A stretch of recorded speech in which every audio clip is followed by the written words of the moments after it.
We are now recording, and I'm going to pass it over to Jenny. Thank you so much.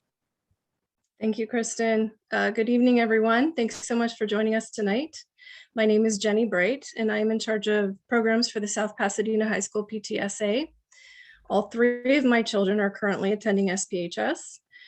For all of you joining us now from other school districts in the LA area and beyond, welcome. And a special welcome to the students who are here in attendance. I heard many of you are watching with your siblings and parents. Thank you for coming. So tonight we're going to dive into the new synthetic street drugs that have recently appeared on the scene and have been circulating in growing numbers in our communities. We're hoping this information will help to keep them from making their way into our student circles.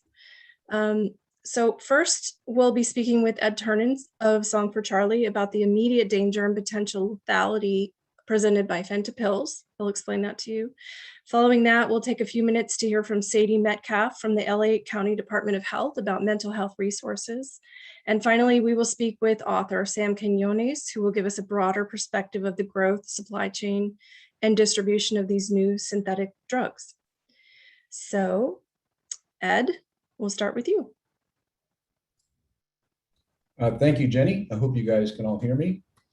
I'm going to share my screen and show you some slides, assuming that I can figure out how to do that. I want to thank the people at South Pass for having me here. Mary and I raised our family in South Pasadena. We lived there from 1990, when our oldest son Eddie was born, until we moved to Pasadena around 2018. So this is, for me, this is kind of like playing in front of my home crowd. And I appreciate the opportunity to share my family story with you. So I'm going to share this screen. And I think that's going to be okay. And I want you guys to tell me what you see when I do this. Oops, wrong one, right? That is the wrong one. Yep.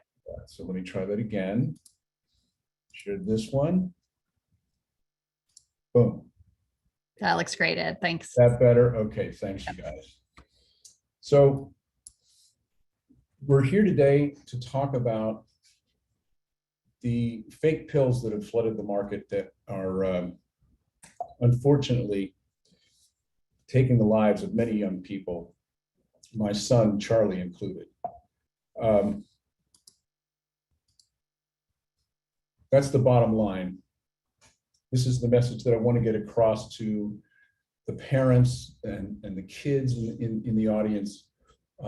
These fake pills, really, they're everywhere these days. And it's gotten to the point where if you come across a pill, like at a party or in the gym or online, you just have to assume that it's not real.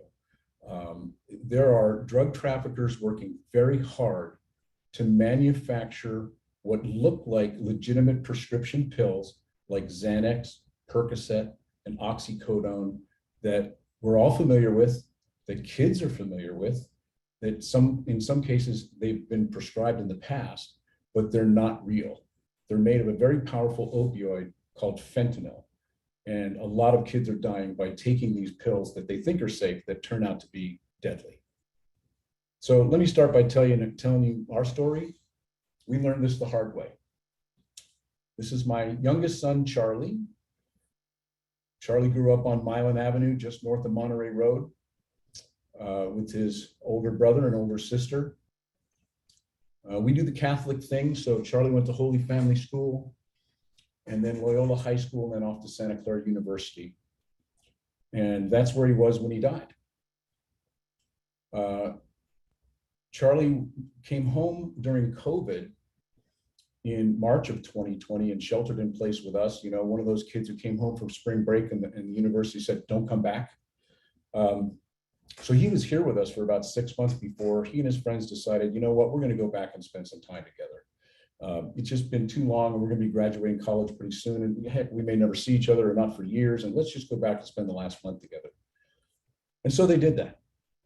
And a few days after being up there, Charlie was in his room at the fraternity house. He couldn't go out with the rest of his buddies because he had a job interview on the phone that afternoon. So he went on Snapchat, and he was planning to get some Xanax to chill out and play some video games, which we learned later is not uncommon.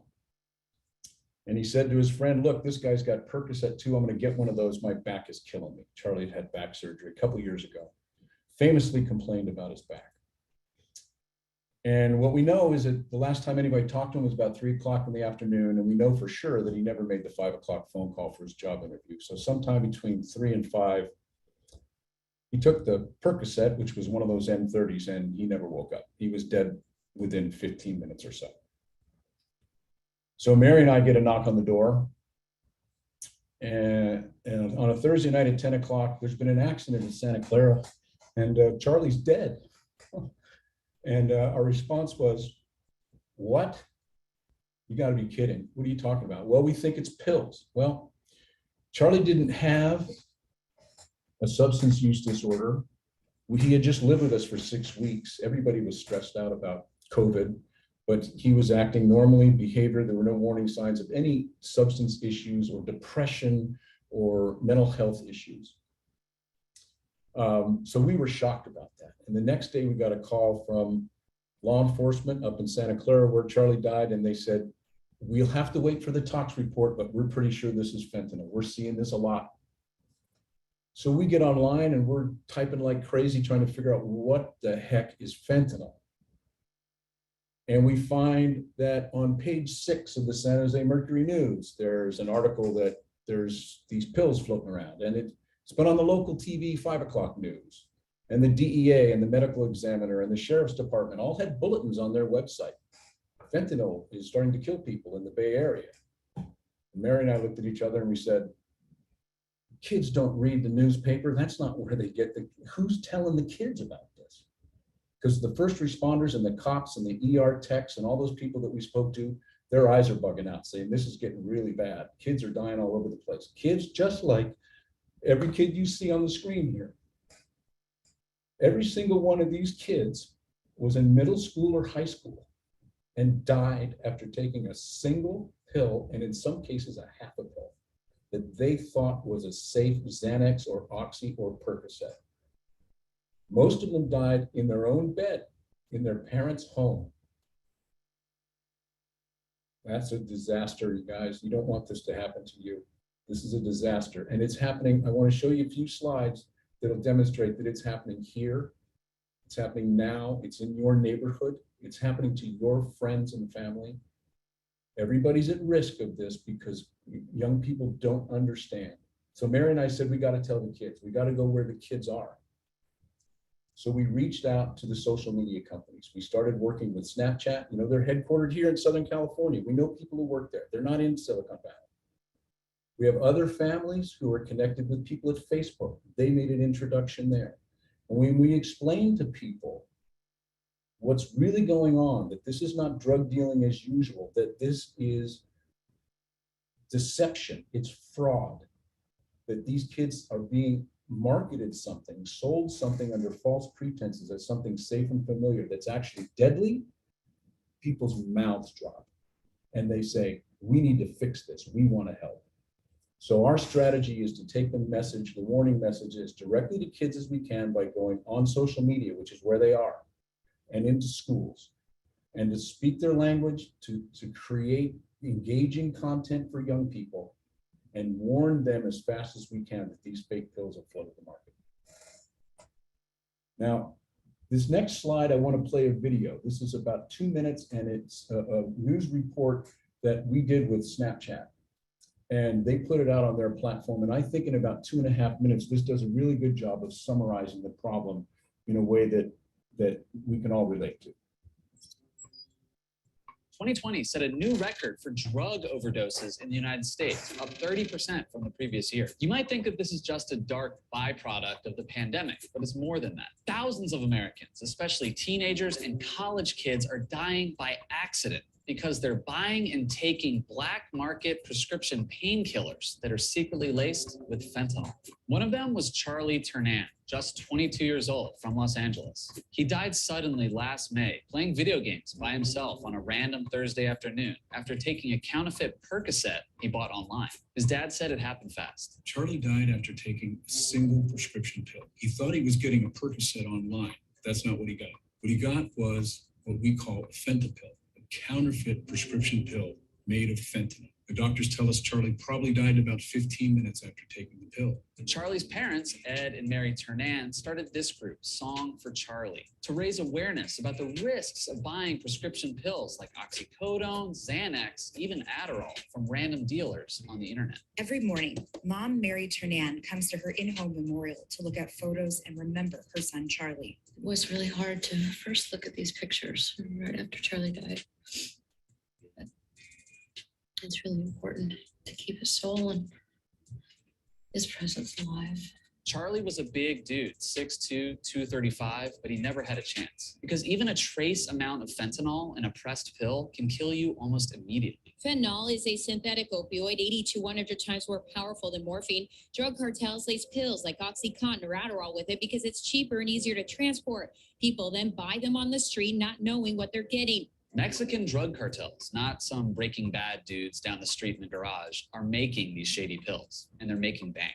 And no one knows how much fentanyl is in each pill. It's a game of Russian roulette. No one knows the quantity because they're made in clandestine labs. They're filthy labs. The dosing is really inconsistent. And it's a deadly game experimenting and taking these drugs. Pressing these pills is just printing bills for these guys. They can make them for pennies and sell them for $20. Do the math. What can you do about all this? Assume any pill you come across, online, at a party, at the gym, is fake and might have fentanyl in it. And don't believe anyone who says you can test for fentanyl in a pressed pill. You actually can't. And as for the most important piece of advice, well, listen to Charlie's dad. Tell your friends. It's up to you to protect your friends from this problem. Take it from me. You don't want this to happen to anybody you know. Spread the word. One pill can kill. So one pill can kill has become the rallying cry of all the families who have been affected by this problem. And we're convinced that awareness is the highest impact thing that we can do. We have to tell young people about this new risk because it's a new dynamic. And, you know, Sam is the expert and he's going to get into more of this later, I hope. And I've learned a lot of this from reading Sam's books, but you know, what parents need to understand especially, but also the kids, is this is totally different. The fact that fentanyl is synthetic means it can be kind of, there's an unlimited supply. If you need to make more, you just add a night shift. It's not relying on any crop. So the supply-demand dynamic is completely different now, right? And the new business model is not, it's basically like, let's find the strongest raw material we can to extend our batch yield so that just a little bit of this fentanyl goes a really long way and makes a bunch of pills, right? But the problem is when you spread it that thin, you can't control the dosage. And so, but all of this is done to maximize the profits of the drug traffickers. And if some kids die, if some of their customers die, in the process, they've made so much money that that's an acceptable business risk to them. They don't really care. So one of the things that we did with Snapchat is they commissioned a market research study. They surveyed about 1,500 young people across the country. And the insights that we gained there are really, I think, very useful. And I want to share them with you. Because the other thing is a lot of the young people who are dying, especially from the counterfeit pills, they're not always party deaths. As a matter of fact, most of them are kids seeking relief. They're trying to get a good night's sleep. They're, you know, a little stressed out, they're anxious, and they think these pills are safe. And so they turn to these pills and they trust social media and they trust their friends. So, you know, 79%, as you can see on the slide, say that stress and anxiety is why they might use a prescription pill. 13% of teens say that they have actually taken a pill off prescription, but they know that more kids than that do it. Now, the problem is that only 35% of them don't know enough about fentanyl when they're asked the question, how dangerous do you think fentanyl is? They couldn't answer. And 73% of teenagers don't know that fentanyl is in counterfeit pills. And what strikes me about this one is, I don't know if you can see my cursor, but when they asked them what drugs are dangerous, they rated fentanyl about the same, just same danger as cigarettes. So we have a lot of work to do to tell kids that fentanyl is really dangerous and that it's everywhere. And that's really what they have to worry about. Because pill taking is normalized. I'm sorry, parents, might not want to hear this, but our kids are used to taking pills. They see them in our medicine cabinets. They've been prescribed them for their wisdom teeth or their sports industry injury. They know what they do to them.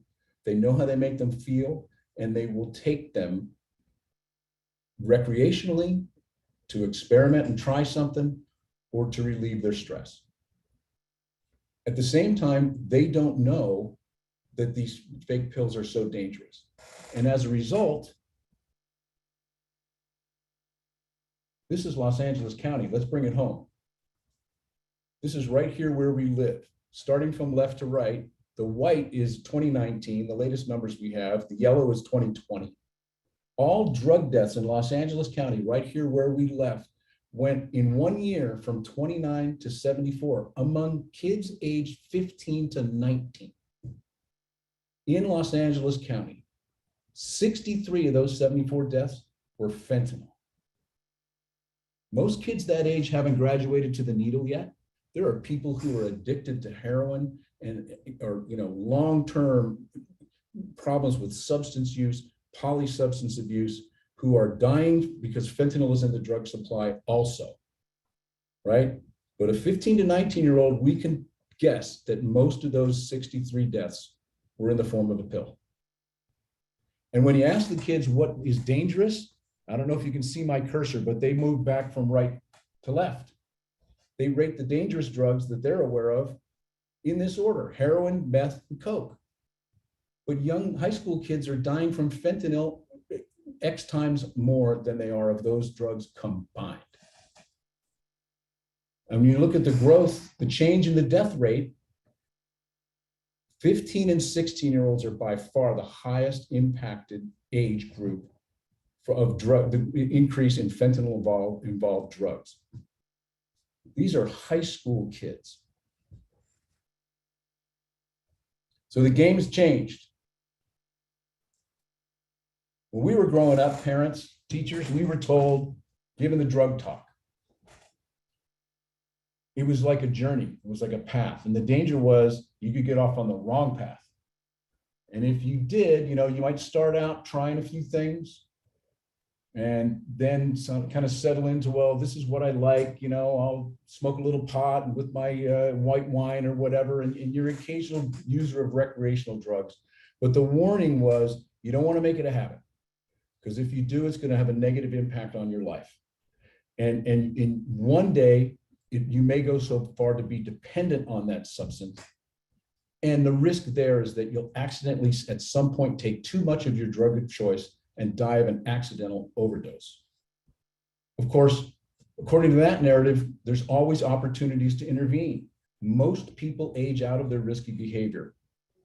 And if they don't, there's chances for the friends and family to step in and say, listen, you got to knock it off, you got to slow down, or maybe you got to go to rehab. My kid never got that chance. There's other parents on this call whose kids will never know. We will never know how they would have settled into their relationship with substances as they got older, which is something we all have to do in this country. They never got the chance because they were poisoned by these counterfeit pills. We never use the word overdose in this context because you cannot overdose on a single pill. These kids are poisoned by something being sold something under false pretenses. And as a result, instead of thinking of the drug landscape as kind of a journey, it's more today like a minefield, where if you don't know what's going on, your next step could be your last. And that's why we have such a sense of urgency about getting to the kids as quickly as we can and taking all the friction out All the noise aside, and just tell the kids. We're laser focused on that. And I want to stress this. Again, this comes from the market research. Kids are turning to these pills to escape, for relief. 7 out of 10 kids in the survey rated their stress level at least a 7 out of 10. A 7 out of 10. 46%, half of them say, I'm stressed out at 7 out of 10. And 86% said their peers are feeling overwhelmed, but 71% say they don't want to talk about mental health. This is the root cause of the problem of the kids these age that we believe we need to get behind. We want to figure out, we want to give kids healthier alternatives for coping with stress. It's no longer a nice to have. Our kids need to be taught and learn healthy, sustainable coping skills, because 2 things are not going to change in their lifetime: stress levels and synthetic drugs. Those 2 things are here to stay. And so we all have to work together as families to learn how we're going to handle that. Now I'm going to close with this. What can you do about it? Well, the first thing you need to do as families, as parents, as teachers, as students, you need to bone up on this subject. You need to understand what's going on in the drug landscape today. And the other thing is, you need to understand what's going on with social media. This is where these transactions take place, people, right? In Sam's first book, he pointed out that the heroin trade was revolutionized because drug traffickers will always turn to the technology of the day. And in those days, it was pagers, beepers. You parents remember those? The kids don't even know what that means. Today, it's social media. This is where kids get together, they transact, they communicate, they interact. The dealers know this, and the dealers have figured out how to get to your kids. So you need to know, if your kid has Snapchat, you need to have Snapchat. You need to understand how that app works. You understand their policies, how to toggle on and off the different features. It's very important. Kids, parents, call it out. We understand, we hear sad stories of people who pass away because their friends don't want to snitch. And this is not some behavior, selling these pills, buying these pills, taking pills that you get online. That is not something that, please don't let my parents find out, I'll be grounded. That's not that level of activity. It's not cool. They're putting your friends at risk. Don't tolerate it. There are ways you can report these on Snapchat and TikTok and other platforms anonymously. Nobody will ever know that you reported that activity. So we're hoping that we can change the mindset of young people, that we can make pill taking and pill sharing uncool, that it's kind of looked at the way smoking or drunk driving is looked at today. Yeah, it still happens, but it's a lot more rare than it used to be. And the other thing is, I'm hoping that people will get more comfortable talking about their stress and anxiety. And it's a good time to do it, because in this COVID world, we're all stressed. So you're not alone, right? So it's okay to talk about how you feel. And the other thing is, spread the word. You can go to our website and take the No Random Pills pledge. You gotta tell all your friends. I always use this analogy here in the West, in California, we're used to wildfires, right? And this reminds me of the idea of, the scenario where the fire chief calls the mayor of the town and says, the fire is between us and you. We're working as fast as we can to get to you, but we're not going to get to you in time. You have to save yourself. Kids need to get together and say, we're not going to tolerate this behavior from our peers. We're going to tell everybody we know about these fake pills. We're going to stay away from them. Parents, you need to support that. That's what we think will solve this problem. And we need to solve it now, because it's going to take society a while to figure out these new dynamics. And in the meantime, a lot of kids are going to die if we don't spread the word. So that's what we're all about. And I really appreciate you guys listening to me. And I'm totally shocked that I did that in less than 22 minutes. Thank you, Ed. Thank you. So before we talk to Sam, I'd like to take a few minutes to hear from Sadie Metcalf. Sadie is the youth advisor with the LA County Department of Public Health and a representative from the SPHS Student Health and Wellness team. Sadie is also a student at South Pasadena High School and is here tonight to outline the available mental health resources, which is a very important thing to understand. Sadie? Yeah, let me just pull up my presentation. Okay. We're just going to jump right into it. Thank you, Ed, for that presentation. I really appreciate hearing your story. And I do want to outline some of the wellness resources to prevent fentanyl poisoning and opioid use. Okay, so my counterpart isn't here today, but her name is Lauren Yee, and I'm Sadie Metcalf. I use she, her pronouns. I'm a senior at South Pasadena High School. I'm this year's health and wellness officer, so we advocate for student health and wellness at school. I'm also the peer mediators liaison, and I'll talk a little bit more about that later. And then I'm also the Department of Public Health County, LA County Youth Advisor. So I work closely with public health staff to advocate for youth issues, especially surrounding mental health. Before we get into the presentation, I do want to give a quick content warning. I will be mentioning suicide, sexual harassment and assault, and substance abuse and use. So feel free to take a breather at any point during this pretty short presentation. So before I jump in, I do want to establish a connection. Ed started for sure on establishing this connection between substance use and mental health. Drug use typically starts in adolescence, a period when the first signs of mental illness commonly appear. So kids are reaching out to help their mental health with substances. The maturity of the brain or the lack thereof contributes to more serious substance abuse disorders in the future. So we have to stop substance use now to prevent substance abuse in the future. And then numerous studies have documented an increased risk for substance use disorders in youth with untreated mental health issues. So without treatment for mental health issues, kids think that substance use is a way to help treat that. And it's really important to prevent mental health issues, to later prevent substance use and even further fentanyl poisoning. So again, I want to just establish what mental health is. I'm sure we've heard this term a lot in the past year, but it does include our emotional, psychological, and social well-being, and it affects how we think, feel, and act. It also determines how we handle stress, relate to others, and make choices. And positive mental health allows people and students to realize their full potential, to healthy actions and coping with the stresses of life, also working productively and making meaningful contributions to their communities.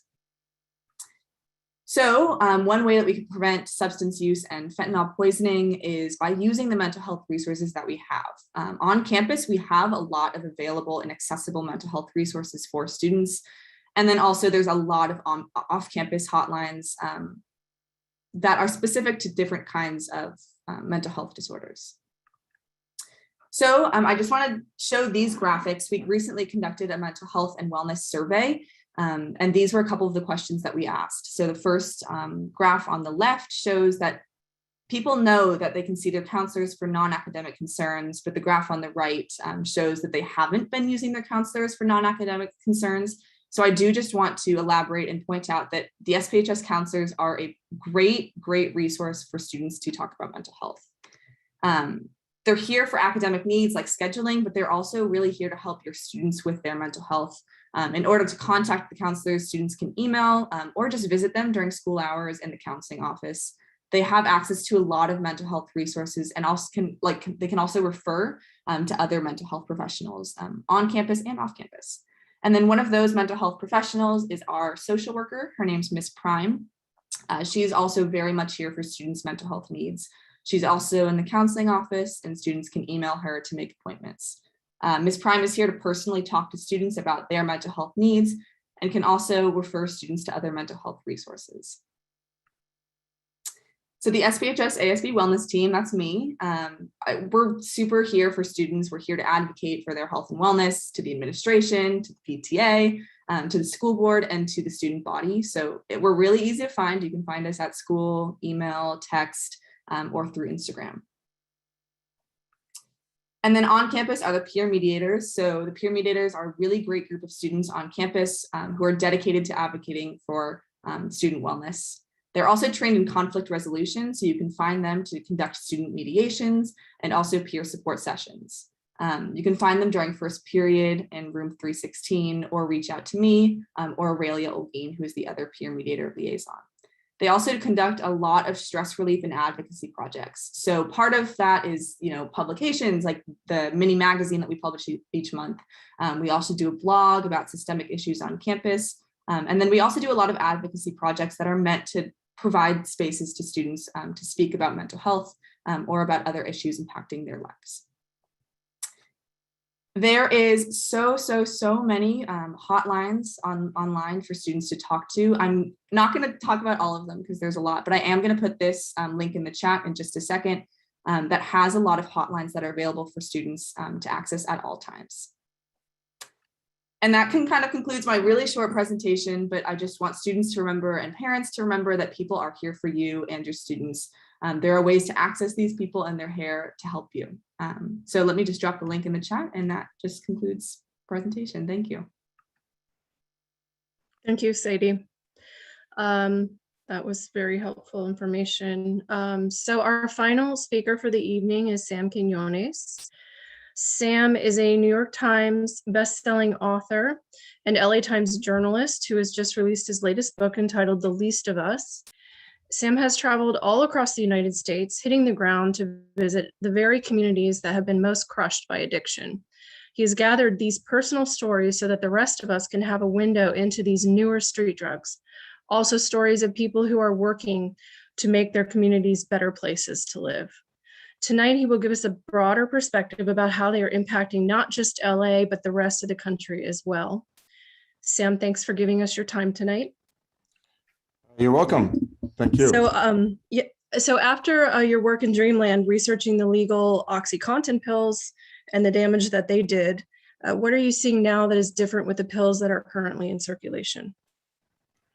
Well, thank you, Jenny, and hello to everybody from South Pasadena. As many of you know, we have lived in South Pasadena. We're now in Nashville for the year, but my wife Sheila Tully was PTA president of Arroyo Vista a couple of years, and my daughter Caroline Quinones was attending South Pass Schools High School last. Of course, we're now in Nashville, so I want to say hello to everybody, including my neighbors on our beautiful street of Floral Park Terrace. I'm not sure how much time we have. It doesn't seem like we have very much, but I'll be kind of rushed. But basically, what's happened is that the Mexican trafficking world has transitioned to synthetic drugs from plant-based drugs. This change has been very quick. It was slow in coming, and then when it happened, it was very fast in the last few years. And so traffickers down there understand that the benefits of making your own drugs in a lab with chemicals only is far greater than anything you can grow.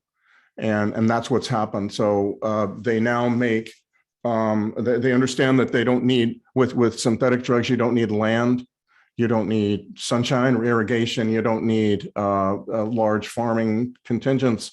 All you need is a port through which you can get chemicals. And this has changed the nature of the drugs coming out of Mexico, particularly because in Mexico on the Pacific Coast side, where they have lots and lots of, where basically Mexico's drug culture is rooted, they have two major shipping ports, and they can get all the world's chemicals that way. And this has led to enormous supplies of drugs coming in from Mexico. First really was methamphetamine, and then fentanyl was close behind that. And there's a long story about how they kind of discovered fentanyl, which they did not know anything about. But now very, very definitely do. And now in fact know how to make it. And so it used to be that the fentanyl, when we first saw it, was coming from China. China's government put a hold on that. And now you can't really produce fentanyl in China unless you're one of a few registered companies. And so, but they continue to send the chemicals to the world that they can make this stuff. And one of the main buyers of it are the folks in Mexico who are now making it. They have made so much of it that they were a few years back looking for ways to market this stuff, and that's when they began to make the pills, and that's the main way that what's happened to the pills in on the street has totally changed. These pills are now being made by as Ed went into a great deal on pills and by the tens of millions really by now. They started in 2017. The first seizures of these pills was in 2017 in San Diego, and then also in Arizona. And they were a few thousand at a time. And then as the years have passed, 3-4 years have passed, you see these enormous supplies now. Last month or earlier, I guess this month in Culiacan, which is the capital city of the state of Sinaloa, they raided a middle-class house in which they found 118 kilos of fentanyl, and a lab that they estimate, the military down there estimates, could produce 70 kilos of fentanyl a month. That's 70 million of the pills that Ed was talking about. So the biggest issue became not the classic one that affected drug dealers, which was, where do I get my dope to sell? It became, where can I sell all this stuff that I have access to? And everybody has access to it now. And obviously social media during COVID became the major solution to all that. They could find a captive market, also offering to deliver. Frequently, my understanding is a lot of the times the dealers who deliver this, the social media is now a gateway drug for young dealers too. It's a way of getting big. You don't know where to sell it. One place it's easy and hidden and anonymous is on social media, and you can develop your capital. You can develop into a much larger dealer if you start that way.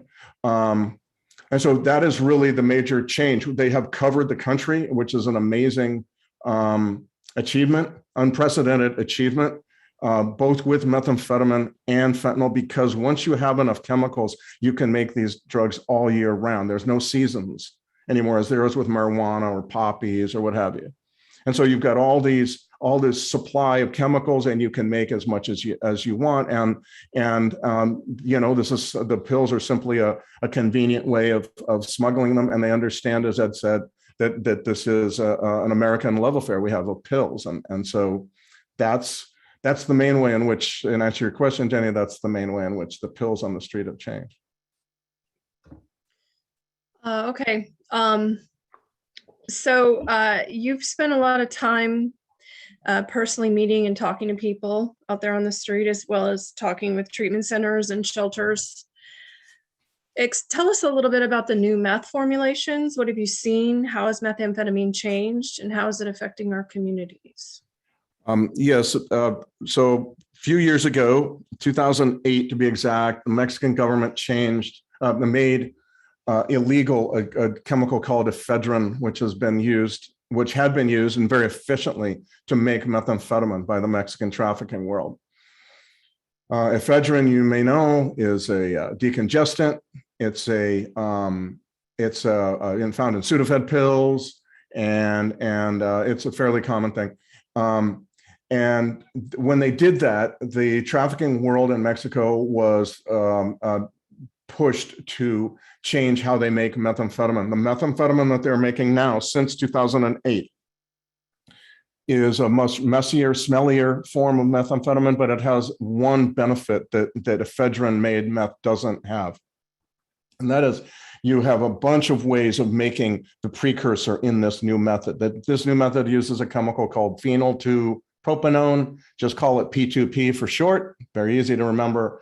And this precursor, essential precursor, can be made many, many, many different ways, dozens of ways, I think, all with different chemicals, but all those chemicals are common, legal, very easily accessible and available in world markets, and very toxic.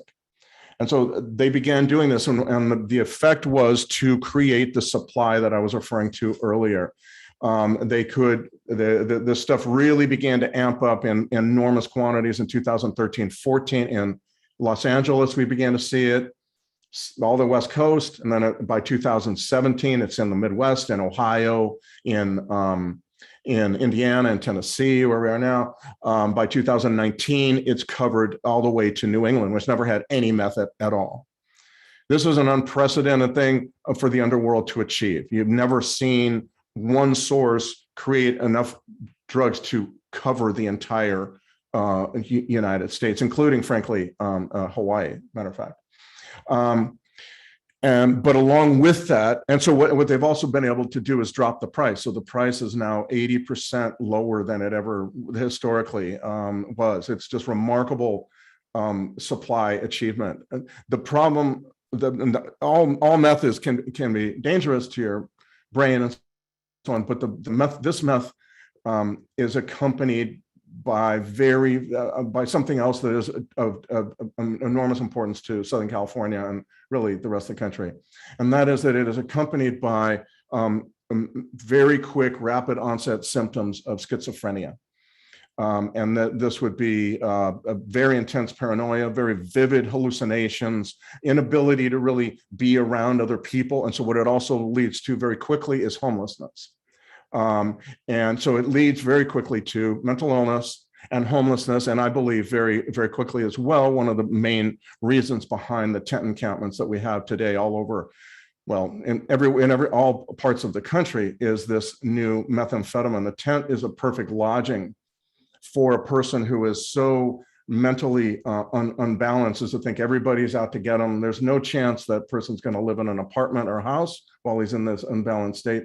There's also no chance that person's ever going to spend a night in a homeless shelter, which is a terrifying experience to people who are on this meth and rendered this kind of mentally ill. And so what ends up happening is that tents become perfect lodging.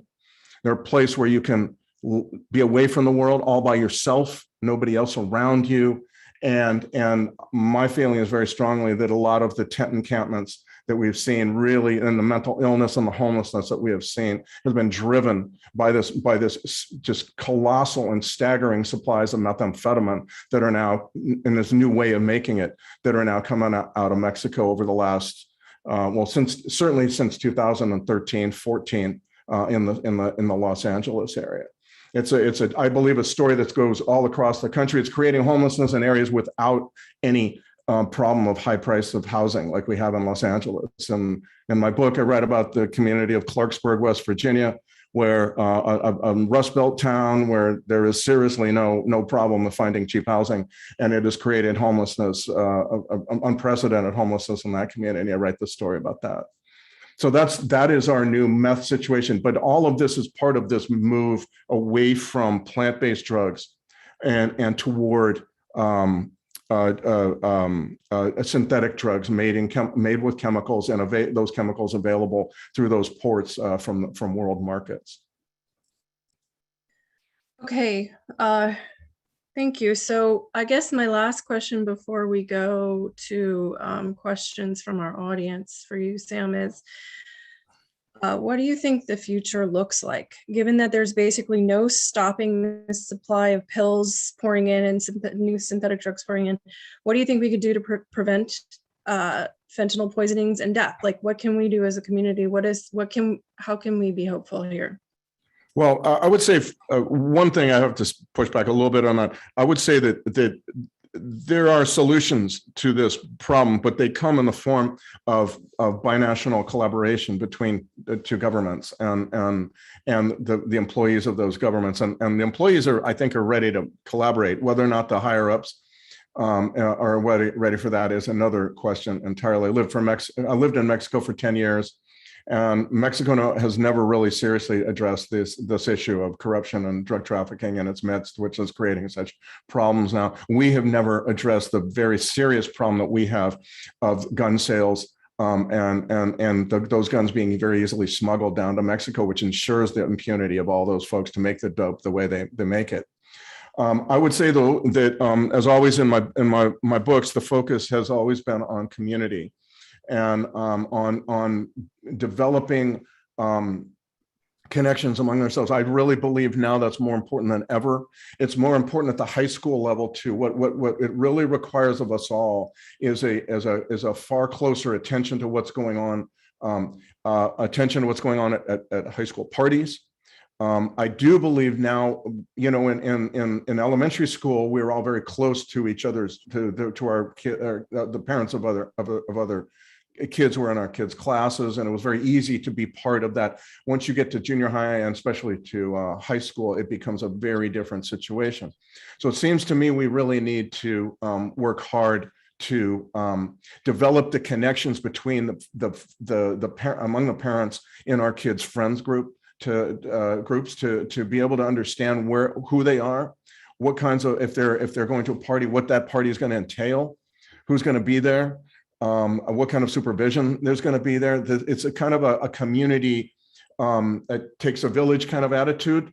To me, that's always where this opioid epidemic and these drug scourges are always pushing us, reminding us of how far away we got from community, from where we're also isolated. Even in a town like South Pasadena, which I think does a little bit better job than many other places, we are still too isolated. We are still too distant from the people that our kids hang out with. And I think the town is small enough so we can achieve that. We can find each other's parents. We can have these conversations with our kids. We can also be very clear that this is a supply story. Right. So we need to understand, we need to be very clear if our kids are around people or hear people selling this stuff. That needs to be absolutely top of mind. This is, as Ed said, this just is like Russian roulette. And so these pills are extraordinarily deadly. And you know, the truth is we've all grown up, I think, I'm 62, so I grew up in the 70s and so on. And we all grew up with these scare and sensationalized ideas about what drugs are. And, you know, meetings with teachers and about how, but the thing is this, though, here's the thing. Myth has become reality. That's all that stuff, all those things that they said about drugs back in the 70s, 50s, 30s, even, you know, those old movies, Reefer Madness, we have to laugh at and scoff at. Oh, that's nonsense. It was nonsense at that time. Now it's not. It's all absolutely based on data, on fact, on examples like Ed's son and thousands and thousands of others. This is the reality now. It's not a sensational alarmist idea. I'm trying to be not as alarmist as I could be, frankly, because I don't want to be part of that tradition. But the truth that grew up around drugs in America. But I also have to say that this is absolutely happening, and it is not a joke. And it is all of this stuff is happening not because there's a demand for it here. Right. It's happening because all of this is in the interest of drug traffickers. And that's why it'll be around for a while. Making drugs this way in pills and so on and synthetically and all that is less risky, easier, cheaper. You can smuggle them more easily. And there's an enormous market waiting to be created by all this, and so this is the world we live in. And I think we cannot do enough. We always need to do more to strengthen the community bonds that are on our street.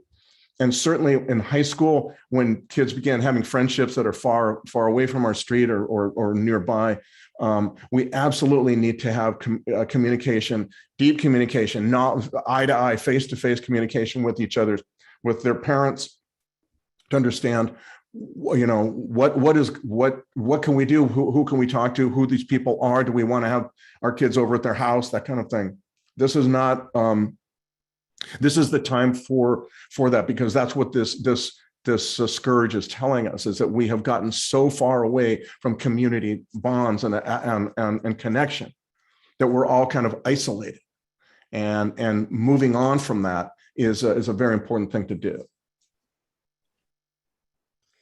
Yeah, you mentioned to me when I spoke to you earlier that, you know, our worst nightmare is that 4 kids at the high school are going to pass one night because we weren't paying attention. It's very serious. So thank you. Kristen, I think, do you have any questions? I do. I have a few questions. Okay. I think they're mostly going to be for Sam. So I'm going to start with you. And if we get more, I will move over to anybody else. The first question was asked by a couple different people, so I'll try and summarize it. But basically, can you explain why they're putting fentanyl in drugs when it's a killer? And that just makes them not make money anymore. It sounds like a really crass question, but it doesn't make sense. It's a classic question. It's one question that everybody has, and there are very good reasons why on the street you would want to mix fentanyl with methamphetamine or cocaine. They don't have anything to do with consumer demand or anything like that, but they just have to do, again, with business interests of traffickers. So what fentanyl was, a lot of this has to do with the fact that fentanyl is made in just staggering quantities right now. Okay, so it's like salt. Think of it like salt. We put on salt on food and stuff.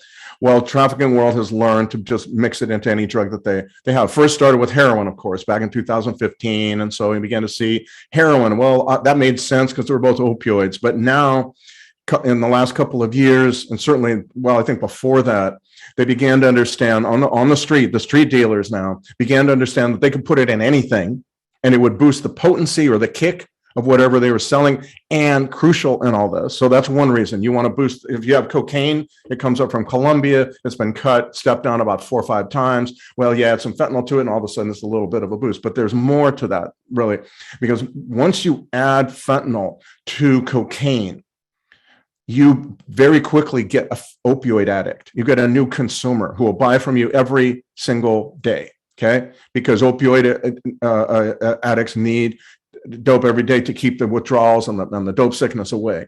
And heroin won't do it anymore. Heroin's vanishing from our streets because it's just not potent enough to keep up with the addiction that fentanyl creates. And so instead of a cocaine user who might buy from you maybe 2-3 times a week, you now have somebody who buys with you at least every day and sometimes more than once a day. The other point is that it's very important to understand too, that among people, once people are addicted, when you haven't died from fentanyl, you develop a tolerance and it begins to grow. Once people are addicted to fentanyl, which is now the case in many, many parts of the country now, okay, so it's no longer that people know what they're using is not heroin or cocaine anymore. They know it's fentanyl. At a certain point, a death becomes not a warning, but an advertisement. And this has been true of the heroin using world for decades. This is not new at all. That you're chasing that high you once had the first time, and pretty soon what you're doing is you're looking for anything that is as strong. And so when someone dies, that's a sign that that dope is pretty damn powerful.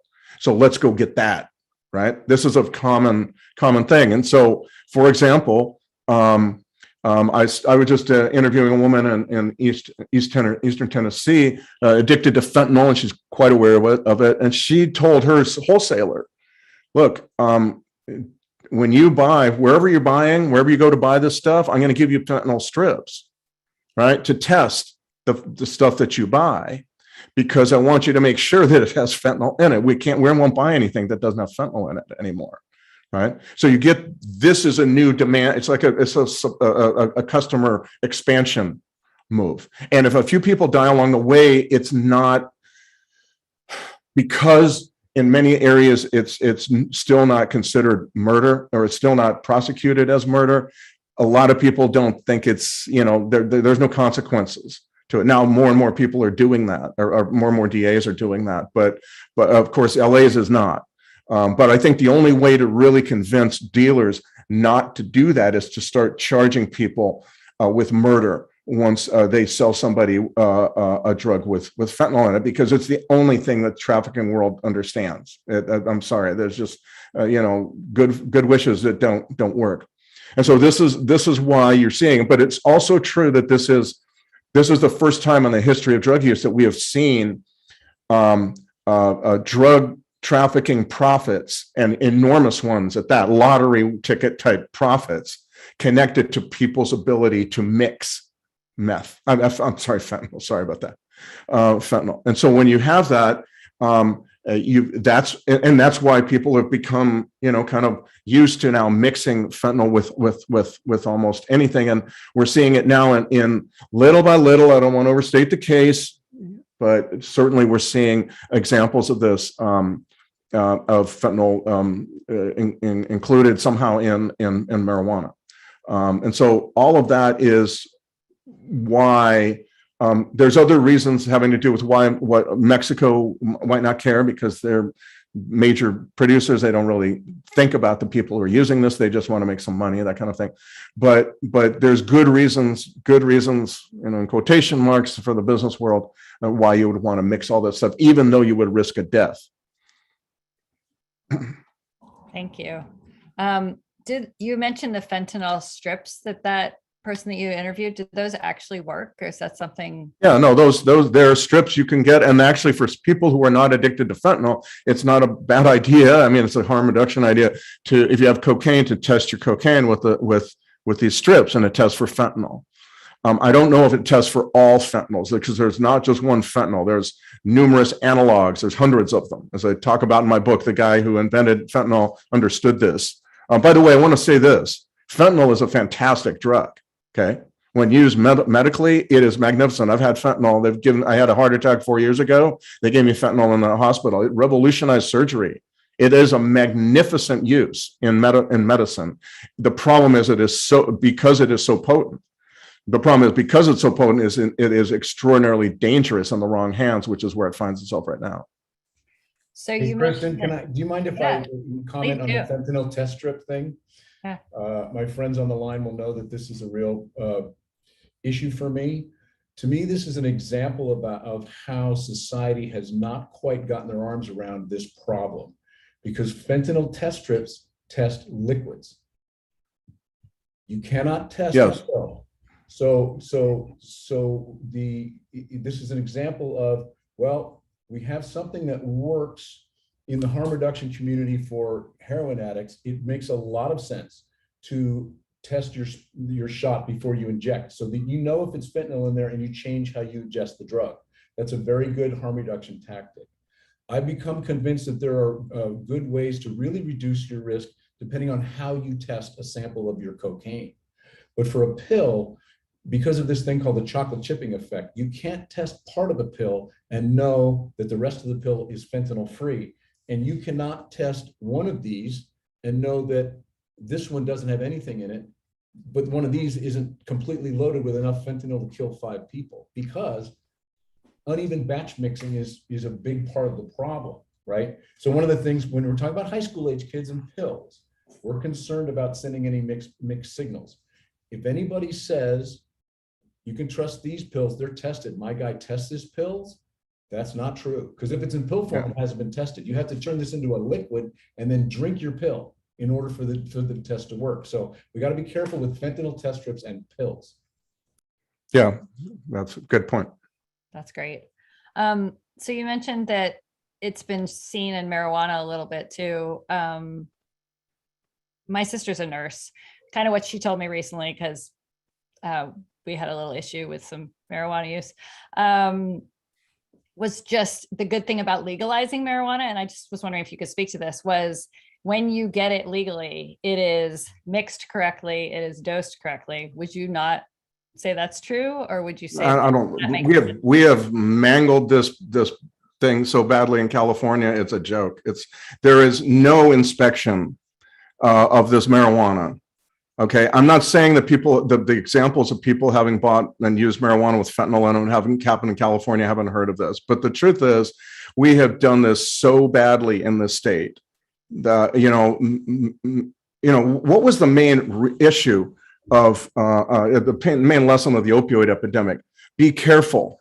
Be careful what drug that is legal, that is very potent, is made widely available with outlandish claims about its risk-free nature. That's the lesson one of the lessons of the opioid epidemic, and that is exactly what we're doing with pot. Outrageously potent pot, no check. This is supposedly a consumable. Do we have any place where we are inspecting those gummy bears, where we're inspecting the buds that are for sale in these dispensaries that supposedly are getting them from reliable places? We don't know if that's true either. We don't have, if it's a medicine is inspected in very rigorous ways in laboratories. None of that is happening. None of that is happening. On the contrary, we are seeing dispensaries complain that they have to pay taxes because because they face competition from illegal marijuana growers and traffickers. Well, so what it actually means is we have not understood that by legalizing marijuana, we actually have to put more people in prison for marijuana sales. Because in order to make sure that the dispensaries are abiding by the law and do not face unfair competition from dealers who are not paying taxes, who don't have shops, who don't have lights and electricity to pay, none of that has happened. And we need to make sure that those folks are not in business. But we didn't consider any of this kind of stuff when we passed these first the medical marijuana law and then the other one that passed the legalization, which I didn't vote for. To me, it feels like we don't know what's in the stuff, and I'm not saying that it includes fentanyl. So far, I don't think there's been a case of that in California. Could be wrong. Happy to be corrected on that. But the problem is we just don't know anything about the marijuana. It's not like we know, what is in a can of beans. We know we have some trust that has been, inspected, and that's a clean place, and that's, and it doesn't include something that'll kill us. The truth is we don't know any of that because we have botched the job of legalizing marijuana from the very beginning, in my opinion. And there's many reasons we could go into a long discourse about why and what the problems are with legal marijuana, but we don't know that stuff hasn't been bought by some guy out from some guy coming around to the back door of the dispensary saying, hey, you want to buy a kilo of this? We don't know that. So you mentioned that California has botched it. Are there states that have legalized it that have not botched it? Because we're sending our kids to college. I'm not aware of one. The whole idea was, the idea is with marijuana. See, we also blew the main lesson from Prohibition. During Prohibition, there grew up an entire industry of illegal hooch, right? Bathtub hooch, make you all kind of twitch and blind and all that kind of stuff. We ended Prohibition, the Volstead Act, in 1933. We never once for a moment considered that we would legalize for commercial sale all this kind of semi-toxic junk that people were making in their bathtubs. That was never ever going to be part of the mix. On the contrary, we legalized it, and we with a keen eye towards potency. Well, the hyper-potent pot of today is the counterpart, the marijuana counterpart to the bathtub hooch. It's invented. It only exists because it was illegal. It only exists because some underground botanist figured out how to hybridize this and that and the other thing and come up with this mutant plant. That has nothing to do with really outdoor grown marijuana. At the same time, we are allowing marijuana to be grown indoors in a time of climate change. Imagine the carbon footprint of a factory, say in Oakland somewhere, where you can grow this stuff indoors with electricity humming the whole time and lights on for 16 hours a day to replicate the sun.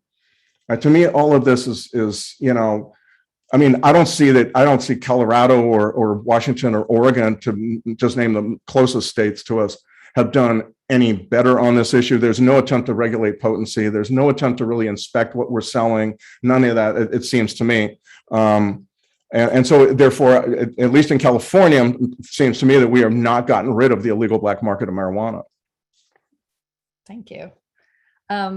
Somebody said they've heard of an antidote shot, kind of like an EpiPen, that can stop the deadly effect of fentanyl, that can be purchased over the counter. Have you heard of that? And is that? It's called Narcan. It's called Narcan. It's also chemically or scientifically known as naloxone. My understanding is, yes, you can buy this, and it's very effective. I would say what the problem is with fentanyl, that you need many shots. Typically, one shot of fentanyl is not. One shot of Narcan is enough to revive you from an overdose of heroin, or maybe an opioid painkiller if that's what you're on, but not enough for fentanyl. You do need several. And the problem with Narcan, there's not a problem with the substance itself. It's extraordinarily effective and very important to have around, and I think needs to be around like fire extinguishers in a restaurant. You always want it available wherever you are. Very important to have that, but that it doesn't really solve the problem. Eventually that person may overdose when there is no Narcan around. And so it's not to say, people say, well, we've revived 1,000 people, say. Many people have been revived on Narcan numerous times, and that doesn't mean that no death has occurred. That means that no death occurred right then. And that many a time you find people who are then, because it's only like the most immediate Band-Aid on the person's very serious problem, which is the overdose is an absolute red flag. This person has a very serious problem. The proof of it is he's overdosing on whatever it is, heroin or fentanyl or whatever. And remember that fentanyl is, normally requires 5, 6, 7, paramedics have told me sometimes 8 shots of Narcan. And Kristen, again, just to chime in the specific problem that we think about with younger, more naive kids, one of the things that really is not safe anymore is self-medication. So you got to have somebody to administer the Narcan. And so if our kids get in the habit of I'm not feeling great, I'm going to go in my room and close the door and pop a pill that I got online, no Narcan is going to save them. So that's a behavior we really have to warn our kids against. In the harm reduction community, they'll say, don't use alone and make sure you have Narcan on you. But a lot of these young people, they're self-medicating and isolating, and Narcan doesn't do you any good if you're alone in your bedroom. And I would say also that assumes what Ed said is correct, and it also assumes this kind of harm reduction approach to this is it assumes that people are behaving rationally when they're about to shoot up. The very act of using drugs is to deny the most powerful parts of our brain that have evolved to keep us alive. All in favor, hijacking the part of the brain in favor of drug use. And so there is no rational thinking. If there were, people wouldn't be living in tents. They wouldn't be living under the overpass. They wouldn't be stealing silver from their grandmother who read them books when they were 5. There is the idea that there's somehow rational behavior taking place. A lot of times, I'm not sure I understand where people think that comes from. Can I jump in real quick? Sam and I discussed that one possible thing that we could do to help is within our health classes in the high school. Do you want to speak about that, Sam? Talking a little bit about neuroscience. Sure. Yes, it's a very important thing, I think, and I believe that this is a pathway towards real deeper understanding and a more maybe rational choice on the part of our kids. And that is, we know so much today about the human brain. In my book, I spent a lot of time speaking with neuroscientists. It's fascinating work. I'm a layman, absolutely. I don't claim to fully understand everything there is to know. And so what I wrote was enough to kind of explain the addiction brain, how the brain works, when it's addicted to these substances and that kind of thing. But I would say that we know so much that we ought to make use of it. We ought to, I think high school health classes in particular would be well served by an 8-week unit in maybe freshman year and then junior year or something like that, on how the brain works. And there's such vivid imagery and we can ask questions of the brain, about the brain now that we never could imagine asking 20 years ago. I mean, as recently as that. What does the brain look like on prayer? What does the brain look like on storytelling? What does the brain look like on coffee? What does the brain look like on methamphetamine or high potency marijuana? What does the brain look like on seeing a cute little puppy, right? I mean, all of these things are measurable and to some degree knowable, and that we have not use this enormous body of information that has been developed by neuroscientists across the country and really across around the world, frankly, in any way to our benefit, and we need to use that. I believe that a great 8-week course on how the brain works will lead kids to naturally understand the dangers of this. Now, whether or not that may not dissuade everyone from using, but to me, the most powerful explanation of why you would not want to use drugs doesn't come from a person telling you not to use drugs. It comes from a neuroscientist who says, this is how our brain functions. This is how our brain functions most clearly. And this is what it looks like when it's on prayer or storytelling. And this is what it looks like when it's on meth or marijuana or heroin or fentanyl or whatever. And so I think I would strongly urge that this is now the time for this kind of class to be taught in our high schools. It is so important, and giving kids the understanding. What I find too is when you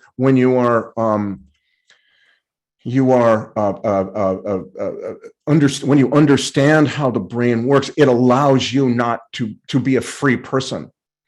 To understand what it takes to be a free person, to not be captured by this dope, which is an enslaving situation, and a conformist thing. Everybody must conform to what the dope wants. And you see that in the behavior of lots of addicts. They just kind of seem all to behave the same way.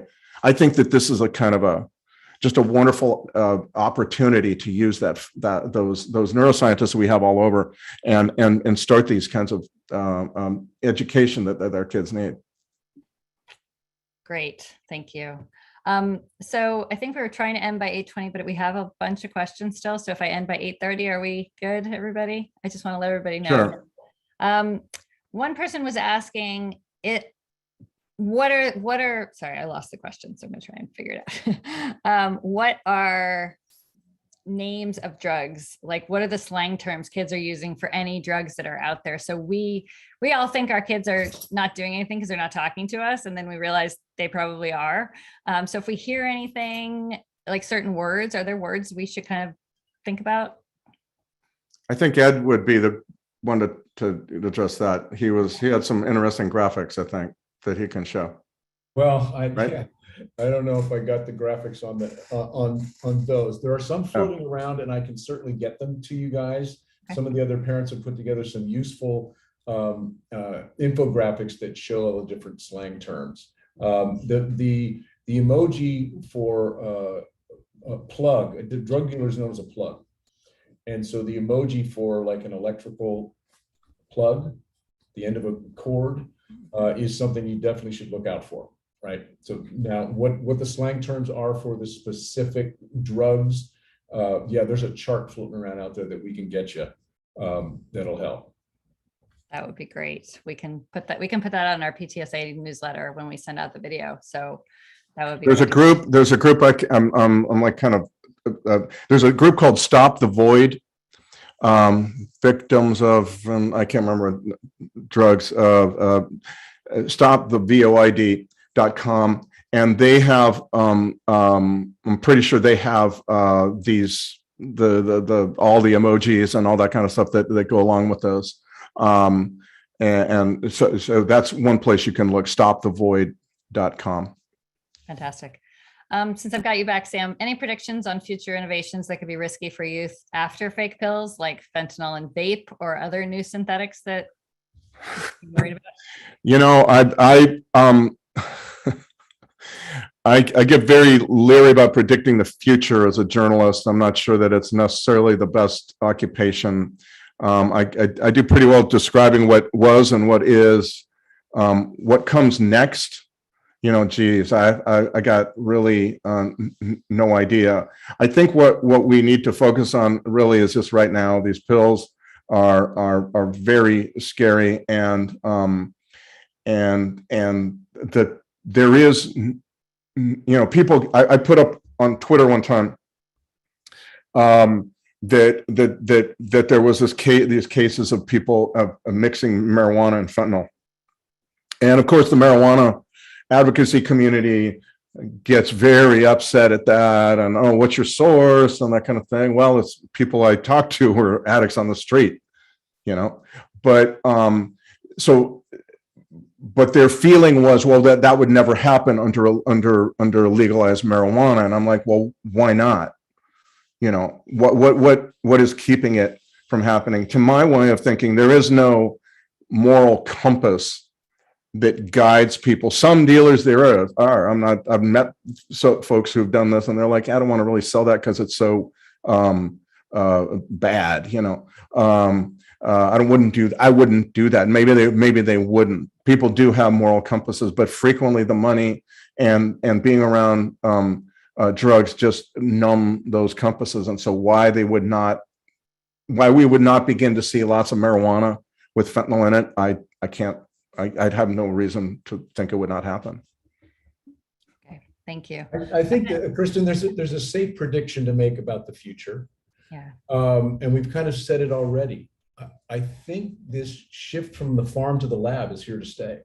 So they're going to keep messing around. I mean, Sam talks about in his book that I'm putting this in my own words now, but the old days, it was the image of a marijuana farmer, slowly changing the properties of his crop of generations of breeding. And now the image I have in my head are these like amateur mad scientists in a basement somewhere cooking up stuff and trying different cocktails of synthetic chemicals. So that, I think, is not going to change. The resulting substances are going to be way more volatile than we've ever dealt with in the past. And I think that's a prediction I'm willing to make. Yeah, super scary. I'm going to switch over to Sadie. We have a couple questions for you, Sadie. One is the ASB Wellness team hearing from students about pill abuse? Yeah, so that's a great question. We haven't heard a lot about pill use at South Pass, but I don't doubt that it's happening. Okay. And then another question for you. Will this information, it's got multiple questions. Will this information help your peers avoid fake pills and other dangerous drugs? And what do you think they need to make good choices in addition to mental health support? That I can only hope that these resources will help. Like, I can't guarantee that, but I do think that like the accessibility and like making sure that kids are aware that these resources exist, that these people exist that they can talk to, is a great like first step to avoid substance use. So I can't guarantee anything about like healthy behaviors, good choices, but I can guarantee that these like resources are out there and that they can help avoid and prevent substance use. Great, thank you. There was one question asking if we are presenting this, showing this to the students at the school. Jenny, I don't think there's a plan for that. This was kind of the way that we were getting it out to the school. Is that correct? Yeah, no, I mean, there's absolutely no plan to do that. This is kind of our first effort to reach out and include students in this conversation rather than it just coming top down. Like, let them be part of the initial discussion. I guess we'll just have to see. But this is what PTSA is our effort to try to create awareness and help. Yep, that's great. And then just on the mental health front, for anybody out there, I think between PTSA and the Challenge Success Committee, that is going to start doing more and more with nightly talks or monthly talks. We're really hoping to work with the school on some of the mental health stuff. That's the whole goal of Challenge Success, is to make sure the kids are really successful in school, and a lot of has to do with their mental health as well. So one maybe last question, hopefully. Is it true that you can overdose on fentanyl simply by touching it? Sam. Well, there are police officers who assure me that their colleagues have. There is a feeling among harm reductionists and people in science that doesn't happen. I would say that it's far more likely to inhale dust, particulate in the air once you open a car trunk and there's a box and you open the trunk and you get that kind of stuff, up in the air, then absolutely. I think that's very easy to do, depending on what's in that box, of course. It's not clear to me that how many cases of that of actually touching it through the skin and so on have happened. But these drugs are just so potent. I mean, with carfentanil is a kind of a fentanyl analog. It's extraordinarily, it's more potent than any other of the others. And, that's what the Russian government used to kill those Chechen terrorists in that movie theater in 2003 in Moscow, along with a bunch of hostages. They just put it through the air ducts, and it killed everybody in the room who wasn't close to a door. And so these are things that you don't have to be intentionally wanting to use under certain circumstances for them to affect you. Okay, this could either be for Sam or Ed, or maybe both of you. If you were to be talking to your 10, 13, 15, 17-year-old, how would you talk to them about drugs and alcohol at this point with all of the knowledge that you have? Can you give advice on what you would say? I know that's not what all of us would say, but I'd love to hear what you would say to your kids at this point. I have friends who say, just don't touch it. And, it's hard because parents are touching it. I mean, at least alcohol, parents are touching it all the time. They're showing you that it's normal. It's okay. So I'm just curious what your advice would be.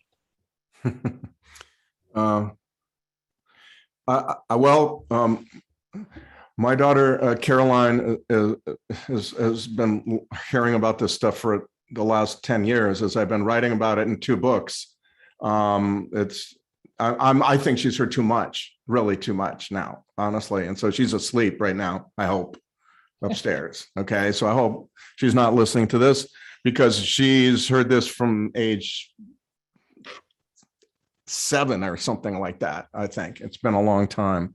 I do believe in not scaring, but telling facts, and showing, hold on one second, and showing that the real world effects. You don't have to go too far. You could take a walk down any tent encampment and you could see the effects of this stuff.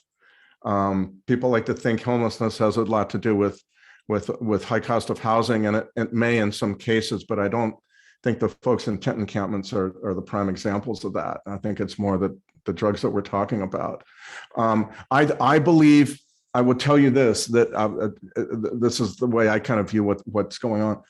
I believe that not praising kids for things they don't achieve for no reason, for demanding they work, for demanding they do things around the house, for absolutely getting exercise, not driving them to school, being active. There's a lot of neuroscience that shows the enormous influence of exercise, healthy, positive influence of exercise on almost every part of our life, and certainly this one as well. Making people understand that you don't get something for nothing. I think that's the great promise of drugs. And that could be around the house, chores, doing things, not just being given stuff because you just happen to be the apple of my eye, that kind of thing. I think we raised kids like that long ago, and I'm not sure we do that very much anymore. What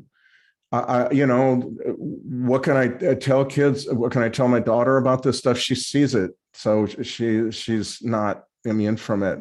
And then letting, not stepping in whenever she has a problem, that she learns to solve problems herself, and not kind of, any little friend problems that she has, that's her deal. She deals with it. She moves on. She has somebody who doesn't treat her right. She moves on, that kind of thing. I think I know this gets far away from what the questioner asked, but to me, this is all part of this larger question of how we have raised children in America. And that's families that are lucky enough to have two parents at home without any issues, without any, all the other problems that come along with it, So I believe that it goes far beyond what I would tell my daughter. And I would think it would have to do with understanding that my wife and I have about what we let her deal with on her own. Life-threatening things are no, but issues that have to do with personal relationships, work, walking to school, all of that kind of stuff. Stop. I'd love to see parents in South Pasadena stop driving their kids to school. I mean, I think that's part of like the whole idea here that, get kids to fend for themselves a little bit. And then they will become stronger, I think, when it comes to these kinds of crucial decisions that you're not going to be around when they make. Just one idea. That's great. I'd love to take a shot at that one. Please. Because I'm in the same vein as Sam is. I would counsel young people today by pushing back, trying to rebalance what we've done in our culture to glamorize intoxication in general. We have this live for the weekend mentality. And with social media and all the pressures, there's been surveys shown now where you ask kids what they want to be when they grow up, and the number one answer is YouTube influencer. So the materialism, the shallowness, do what you can to make a ton of money so you can have really cool jewelry and party your whole life long is really, we need to rebalance that. We need to push against that. That is not what life is about ultimately. And, I love this saying that says, prepare the child for the road, not the road for the child. A lot of us know firsthand that, life involves a lot of pain and struggle and tough stuff. And part of the kids' depression and anxiety these days comes from setting this expectation that there's a pot of gold out there and an ongoing rave party 24/7 somewhere. And we have to, I would tell my young, hopefully one day grandchild, you do not have to aspire to that. There are more important things in life. Get small, find a partner who will put up with you, build a life, have a family of your own. I think we put expectations on our kids about you're going to be the one to cure cancer or, fix climate change. I'm going to tell my grandkids, no, you're not. Just take care of yourself, right? Tend your own garden and don't chase this live for the weekend mentality, this hedonism that we seem to have promote everywhere in popular culture and maybe even in our homes, So that's kind of how I think about it. Yeah. Thank you, Ed. I am going to end with Sadie. One parent suggested that I actually turn this to Sadie, the same question, which is kind of turning it on its head. What would be effective for teens to hear from their parents? That's a tough question. And I agree with both Ed and Sam, but I also think it is about like providing your kids with resources and talking about mental health, talking about physical health, talking about sexual health, as awkward as it might be. Like that is the conversations that we should be having with our kids, is making sure that, not our kids, but your kids, making sure that they have the resources that they need to stay safe. I think it's like really tough to have conversations with kids just from personal experience, like about drugs and alcohol, because it's so touchy and it seems kind of weird coming from a parent. But I think that's like how the conversation has started, is it started with you, and it started with, making sure that they have resources, making sure that they're aware of the resources that they have, and so they don't have to turn to substances. So that's kind of like the best advice I could give from my perspective. It's definitely difficult, though. I get that. That's great. No, we love hearing your perspective. Thank you so much. That's all I have for questions. There's 2 comments in here I just wanted to read. And one of them I think speaks for all of us, that thank you for opening our minds up to an issue we didn't realize. So thank you, Jenny. Thank you to Sam, Sadie, and Ed. This is a real eye-opener for us and we really appreciate it. And the second one is, we just want to share with Ed how deeply sorry we are for your loss. And I know your story could totally be our story, as one of the parents put, and I completely agree with that. And I cannot thank you enough for coming here to speak to us and sharing that with us, because hopefully, I guarantee what you're doing is going to save so many lives. So thank you so much. Thank you all. Thanks very much. Yeah. I'm going to turn it back to Jenny now. That's exactly what I was going to say, is that we hope that we can maybe save some lives just by having this conversation. And we really appreciate all of you for coming and listening tonight. This recording will be available on our SPHS PTSA YouTube channel in about a week, if you'd like to share it with anybody. Thank The you. other thing is, Sam just sent me his email, and I'm going to put it in the chat. So if anybody would like to reach out to Sam, he has offered that. So if you have any follow-up questions you'd like to email him with, just look in the chat. I'm going to put that right now. And thank you. Good night.